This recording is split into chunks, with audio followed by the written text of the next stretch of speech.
So the year is 2014, and everyone talks about aluminum this, aluminum that. I mean, what about good old steel? Traditionally reserved for boring beige cases, NZXT has decided to bring back steel for their S340 member of their source lineup.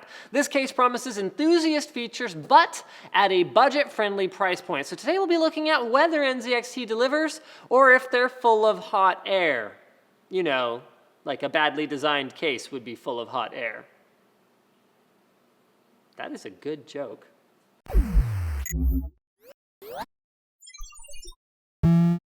With up to 4 terabytes of massive storage capacity combined with SSD-like performance, Seagate's solid-state hybrid drives are the fastest way to have it all.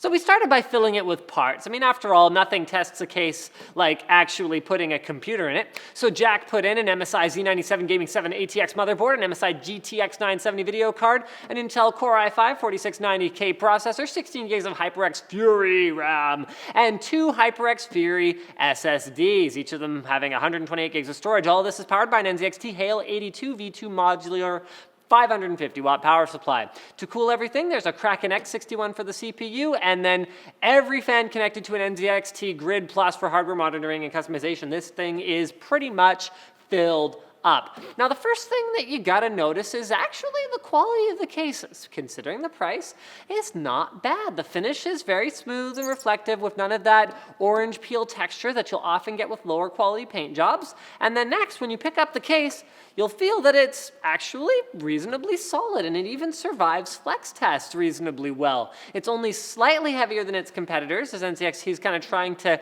counter the weight of the steel by making the panels a little bit thinner, which doesn't always work out well because sometimes you just end up with super flimsy panels, but that hasn't been my experience with this case. I'm just going to go ahead and pop one of these off for you. The smaller size helps a lot, so you actually end up with what is a fairly rugged feeling panel.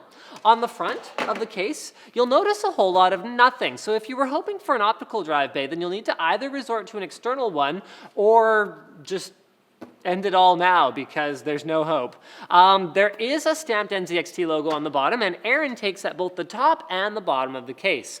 On the top, you'll find a hard drive activity light, microphone and headphone jacks, 2 USB 3 ports, and a power button.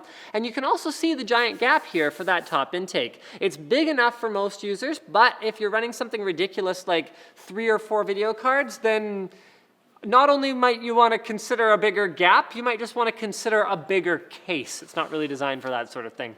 The front fan filter can be found behind the front panel.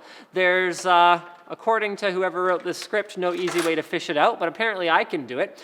So if you don't feel like fishing it out with your fingers like that, it's just magnetic, so you can get it off relatively easily. You can actually just pop the front bezel off and pull it off. On the right side of the case, you'll find absolutely nothing but that side panel I held up before, and on the left side, you get a nice big window, something that usually costs an extra $10 for normal cases, but in this one, NZXT is just kind of throwing it in. The window stops just above the power supply cordoned off basement at the bottom, and then also allows you to see the radiator and this cool cable management sort of, I don't know what I want to call it, like shroudy thing here that allows you to hide the 24-pin connector without NZXT spending a bunch of money on tooling for like some kind of convoluted cable management scheme.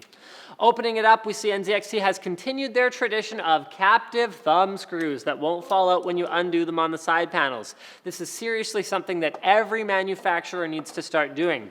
Speaking of things that should be on more cases, the S340 actually features 2 shrouds. So there's that one that I just talked about for the cables here, and the one that I talked about before but didn't show for the power supply down here, so you can't see any of those wires. So you can hide all your front panel connectors, you can hide all your other connectors, all the connectors hidden.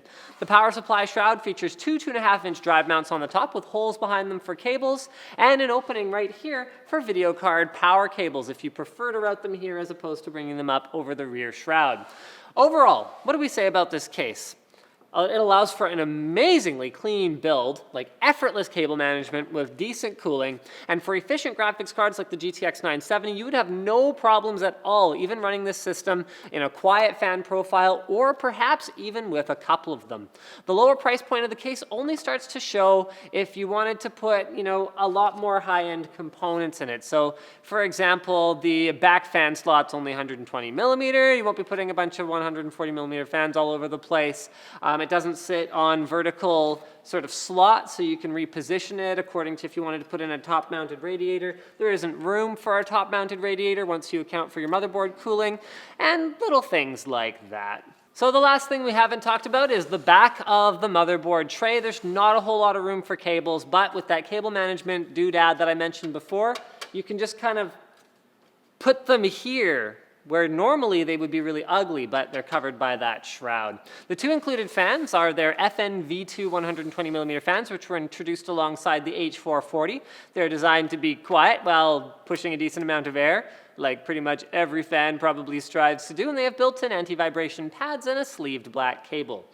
So for most users out there, single video card, SSD, hard drive, this case will be absolutely the bee's knees while looking pretty good, with the one concern that I really have about it being the matte finish on the inside and on the top, which is not nearly as durable as the glossy one on the sides, the front, and the back.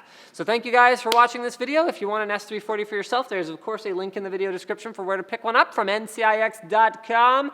The presentation person company thing for this here video. You should probably like it.